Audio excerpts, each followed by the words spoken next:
আমি আর মুকুল নেত্রবাদী আসসালামু আলাইকুম রহমতুল্লাহ বারাকাতুহু। আমরা বাবজান ছবির ইউনিট নিয়ে আমরা এই শ্রীদুরপুর গ্রামে ডায়মন্ড ক্লাব মাঠের সংলগ্ন এখানে আমরা কাজ করতেছি।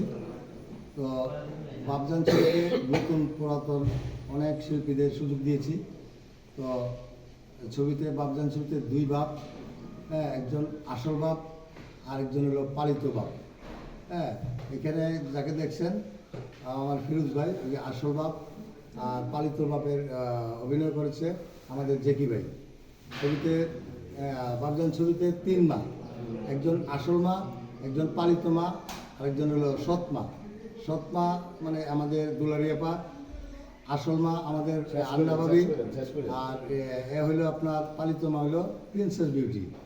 তো অন্যান্য ক্যারেক্টার অন্যান্য চরিত্রের মধ্যে আছে সাদিয়া মির্জা, তারপরে এই সূর্য, দিদার ভাই, তারপরে আমাদের যে পলাশ ভাই আপনারা দেখতে পাচ্ছেন, উনি একজন নায়িকার বাপ, তারপরে আমাদের নেসার, আরিফ, অনেক আর্টিস্ট।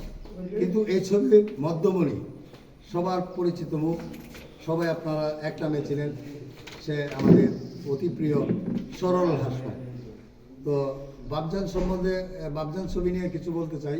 বাবজান ছবিটা আসলে এই জগৎ সংসারে বাবজানকে হতে হয় টাকা কামানোর মেশিন। টাকা কামাতে পারলে বেশ, আর টাকা কামাতে না পারলে শেষ। হ্যাঁ, সংসারে হয়ে যাবেন বোঝা, কেউ হতে দেবেন আপনাদের সোজা। আসলে পৃথিবীতে সবাই আপনাকে ভালোবাসবে, কিন্তু সেই ভালোবাসার মধ্যে কোনো স্বার্থ, কোনো উদ্দেশ্য লুকিয়ে থাকে। কিন্তু বাবজান এমন একজন ব্যক্তি যে বিনা কারণে, বিনা উদ্দেশ্যে, বিনা স্বার্থে এই জগৎ সংসারকে নিঃস্বার্থভাবে ভালোবাসে। বাবজান মানে এই সব আবদারের অপ্রান্ত ভাণ্ডার। বাবজান মানে সারাদিন কঠোর পরিশ্রম করে হাসি মুখে বাড়ি ফেরা। হ্যাঁ, আমি ঘামতে দেখেছি কিন্তু কাঁদতে দেখিনি, এই হলো বাবজান। যাই হোক, আমাদের সকল এই পৃথিবীর সকল বাবজানের প্রতি শ্রদ্ধা। আমার যিনি জন্মদাতা ওনার প্রতি সেলিউট। আমি তার প্রতি আমার অপরন্ত ভালোবাসা ছিল, ভবিষ্যতে থাকবে। তার জন্য আমি সবসময় আত্মার মাগফিরাত কামনা করি।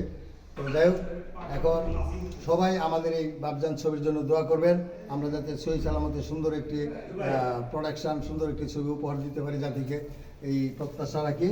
হ্যাঁ, সবাই ভালো থাকবেন। আসসালামু আলাইকুম।